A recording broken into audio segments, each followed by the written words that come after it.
যিনি আমাকে তৈরি করেছেন সে মহান স্রষ্টা বলছেন গোটা পৃথিবীর মানুষ ক্ষতির মধ্যে নিমজ্জিত। আল্লাহ পাকের কথার মধ্যে কোনো সন্দেহ আছে? কোনো ভেজাল আছে?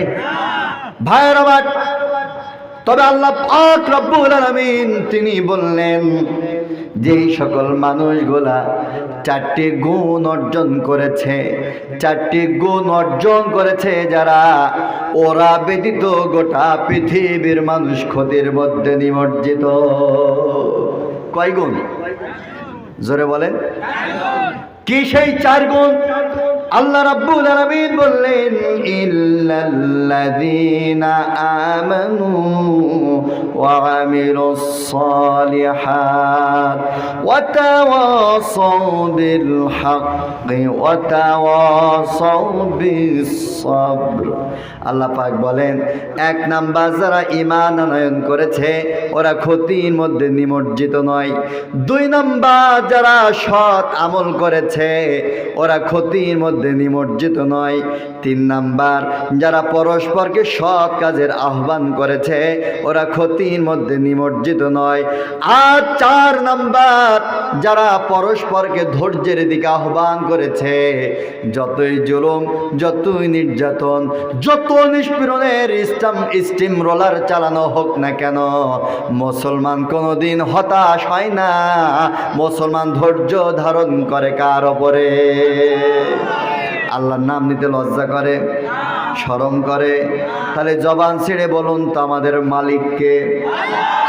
আল্লাহ পাক বলেন এই চার গুণ যারা অর্জন করেছে, আল্লাহ পাক বলেন ওরা হচ্ছে সফল কাম। এক নাম্বার যারা ঈমান এনেছে, দুই নাম্বার যারা সৎ আমল করেছে, তিন নাম্বার যারা সতের দিকে মানুষকে আহ্বান করেছে, আর চার নাম্বার যারা ধৈর্যের দিকে মানুষকে আহ্বান করেছে।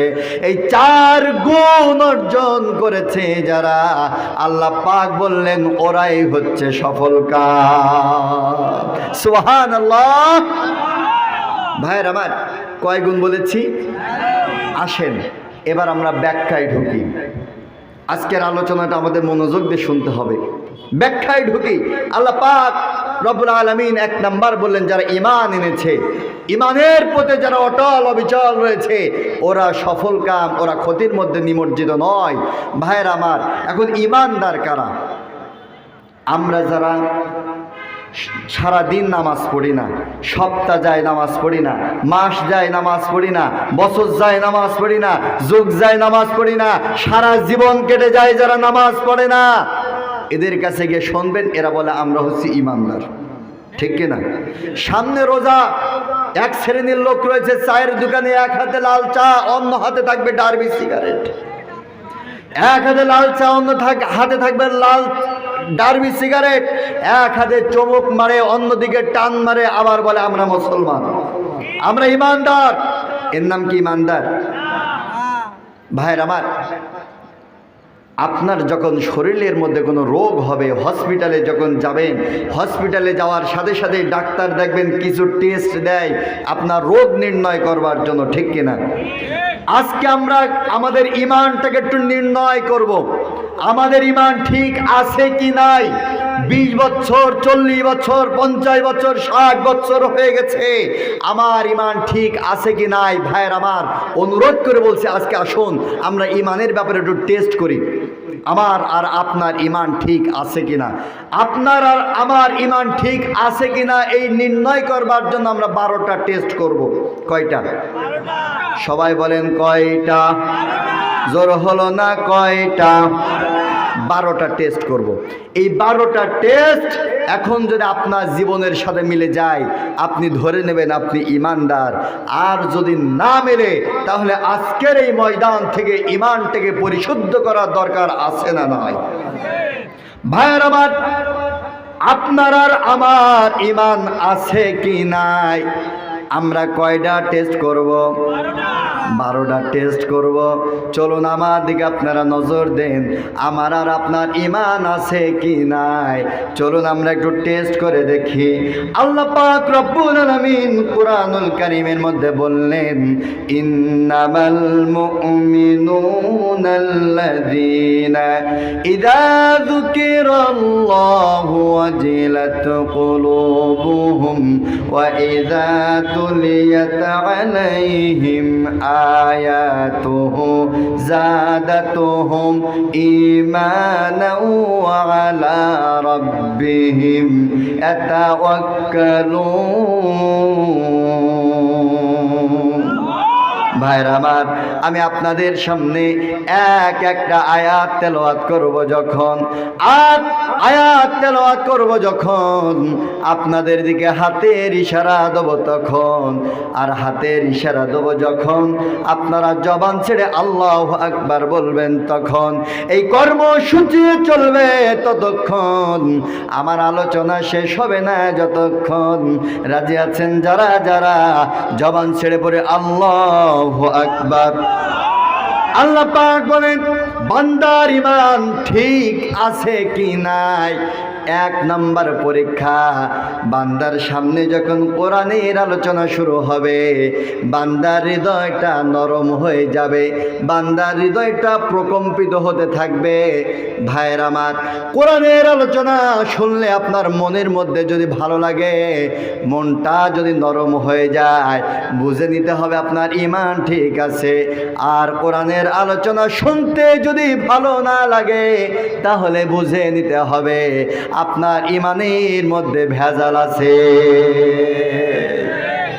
1 নাম্বার পরীক্ষা বললাম, কোরআনের আলোচনা যখন শুনবে, ঈমানদারের হৃদয়টা নরম হয়ে যাবে। 2 নাম্বার টেস্ট, আল্লাহ পাক রব্বুল আলামিন বললেন, وَإِذَا تُلِيَتْ عَلَيْهِمْ آيَاتُهُ زَادَتْهُمْ ঈমানা। আল্লাহ পাক বলেন, ঈমানদারের সামনে যখন কোরআনের আলোচনা হবে, ঈমানদার যত কোরআনের আলোচনা শুনবে, ঈমানদারের তত ঈমান বৃদ্ধি পেয়ে যাবে।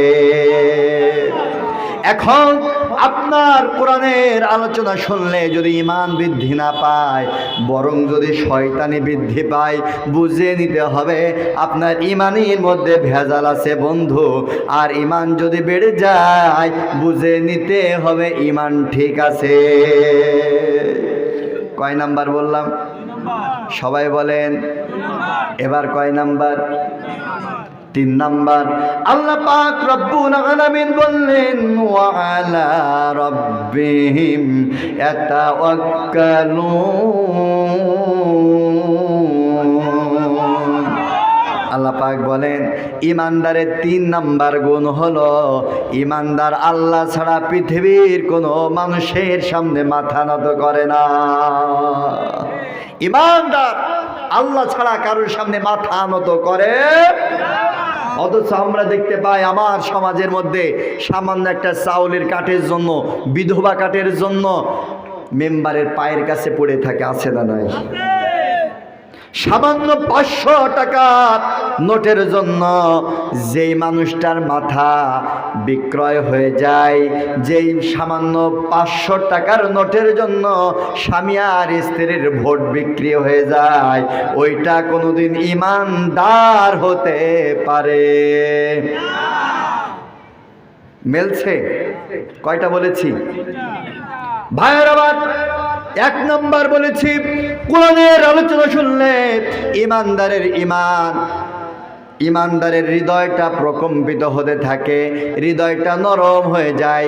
2 নাম্বার বলেছি, ঈমানদার কোরআনের আলোচনা শুনলে যত শুনে তত ঈমান বৃদ্ধি পায়। 3 নাম্বার বলেছি,